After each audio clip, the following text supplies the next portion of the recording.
Good morning, everybody. I'm afraid I'm going to have to start today's video with a bit of an apology. I want to apologise for my unkempt appearance this morning. I haven't had a shave, haven't even brushed my hair.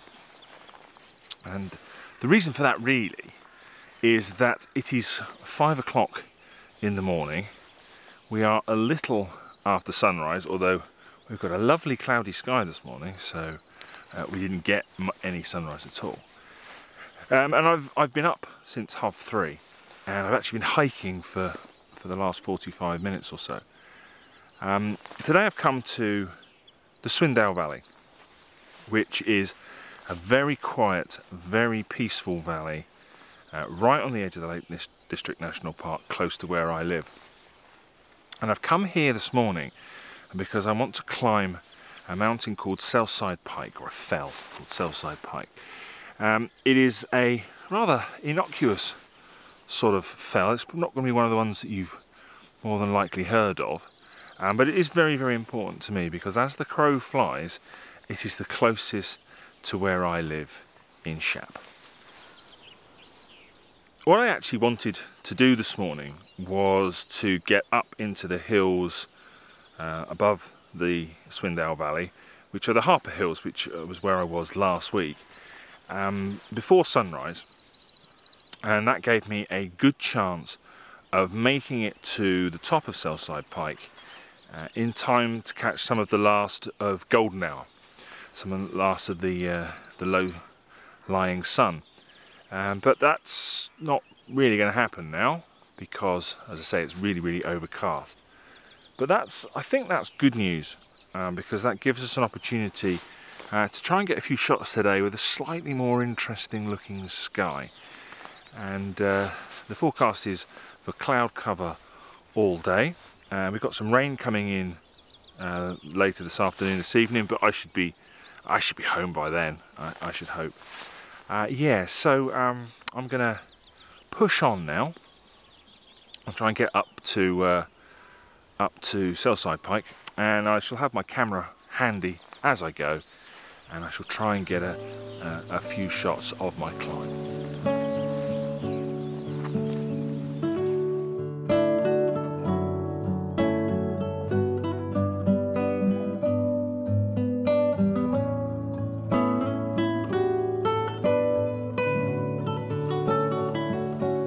What a fantastic 45 minutes or so worth of photography. Absolutely love these conditions. I love these heavy skies, these overcast conditions. I love the diffused light that you get. It allows you to pick out so much detail in the landscape. Very, very different from what I was shooting in last week when we had clear blue skies, and then I was shooting in black and white and using the contrast, looking for texture and shape and the difference between shadow and highlights. But we don't have that this morning, and so I'm having to use colour contrast, and once again our good friend the cotton grass is providing that. We've got the beautiful white heads of the cotton grass, and that's being set against the vivid green that we're getting this morning of the grasses. Now, when I was out here last week under blue skies, the landscape looked very yellow, and we've got these very light tones with the grasses, but this morning under this light the landscape looks a lot greener, and green isn't a colour that I generally like to work with. I tend to favour the warmer colours, the yellows and oranges, but I feel this morning in these conditions we're going to have to embrace that a little bit more. Let me explain where I am at the moment. So off to your right are the Harper Hills, where I was this time last week, last Friday, or the video that went out last Friday. And I've been following the line of the Old Corpse Road. And what that is a road that runs from the valley of Mardale, where the Haweswater Reservoir is, to Shap, where I live. And there used to be a village at the head of the valley where the Haweswater Reservoir is, called Mardale. And for a long time they didn't have a consecrated church, I think is the term, and that meant that their dead couldn't be buried there in Mardale. So they had to carry the bodies up over the hill and along this road path to Shap, where they're buried at the church in Shap. So this is the Old Courts Road. Now, from this point, if you follow this path, eventually you will come to the cottages where I was photographing earlier in the week. That view with the cottage in the foreground looking across the Haweswater Reservoir to the High Street range in the distance, if you carry on that way. But if you go this way to your left, this is the path that's leading up towards Selside Pike, and that's therefore the direction that I shall now be heading off in.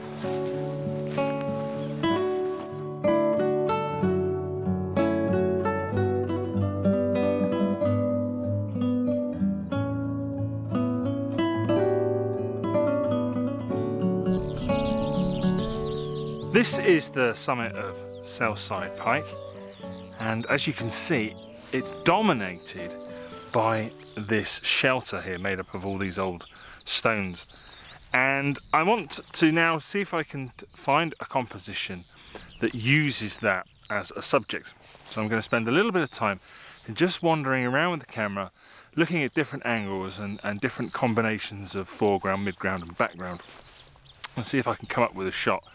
As this is kind of the destination I was aiming for today, this shot should really be the money shot. This is the shot that I've come for.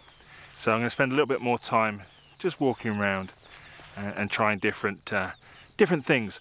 I was saying earlier that I do love these overcast conditions, and generally I do, but the light is really, really flat now, and I think I'm going to struggle a little bit, but at least I'll have a bit of interest in the sky, hopefully. Particularly if I'm shooting in that direction and towards the High Street range, because the clouds seem to be, they seem to have a bit more definition in them in that direction. So yeah, and I'm going to spend a little bit of time wandering around with the camera, and also I'm going to have to think about what I'm going to do next, because it's not even 7 o'clock yet, and I've kind of done what I'd set out to do.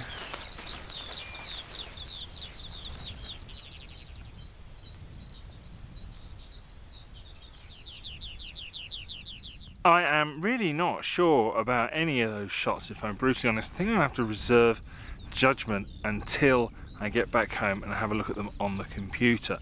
I think one of the things that I did find is that trying to include all of the circle was a bit too much. I think I found that I preferred the compositions where I was only including part of it, kind of using it as a bit of, I don't know, interest close to the camera, I won't say foreground, that then allows you to draw the eye into the distance where we've got some beautiful mountains. But I have spotted something I do quite like, so follow me.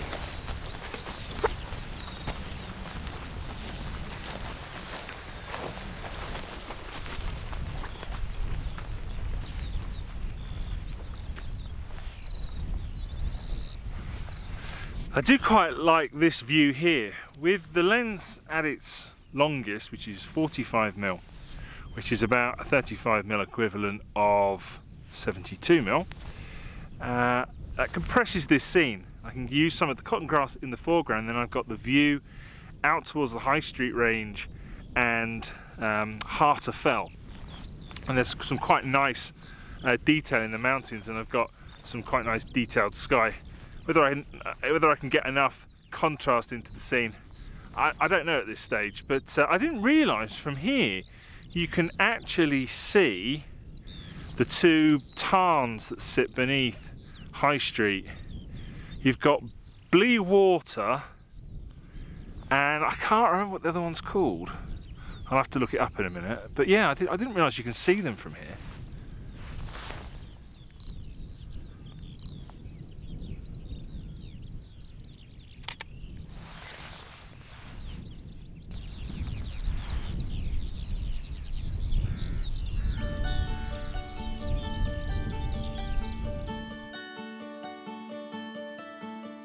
There's a very simple reason for that. I am not committed to my art. Photograph a thing, I didn't really want to go home, a little bit overwhelming. There is a third way, of course. How about two thingies? Pretty cool, you know? Bird bath, anyone?